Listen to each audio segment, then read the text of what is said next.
In today's video, I'm going to teach you how to enter dividends in Xero.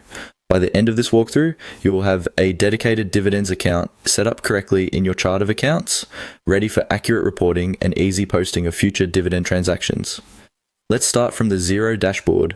First, move your mouse to the top menu bar and look for the Accounting tab. This is where Xero keeps most of the tools related to your financial records, including your chart of accounts. Click on Accounting to open the drop-down menu. From that drop-down, select Chart of Accounts. This section is essentially the backbone of your Xero file.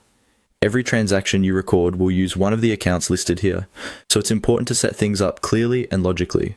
Once the Chart of Accounts page loads, you'll see all your existing accounts grouped by type, such as assets, liabilities, equity, income, and expenses. To create a new account specifically for dividends, go to the top or upper area of this page and click on Add Account. This opens a new form where you will define the details of the dividends account. In this form, you'll see a field labeled Account Type with a small arrow or drop-down icon. Click on that arrow to see the list of available account types. Because dividends relate to the ownership of the business and how profits are distributed to owners or shareholders, they sit in the equity section. So from the list, choose equity. This ensures that any dividend transactions you record will be treated as changes in equity, not as day-to-day expenses or income. Next, you'll need to type in a code for this account. The exact code you use is up to you and your existing numbering structure, but try to pick something consistent with your other equity accounts so it's easy to find later.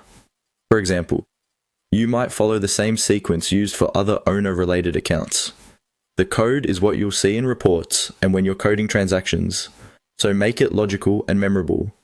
After that, move to the name field and type in dividends.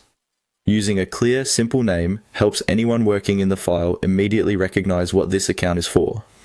If you prefer, you can add a bit more detail like dividends paid, but keep it straightforward. Once you've entered the account type, code, and name, review everything for accuracy. When you're happy with it, click on Save. Xero will add this new dividends account to your chart of accounts, and from now on you can use it whenever you record dividend payments in your bank reconciliations or manual journals.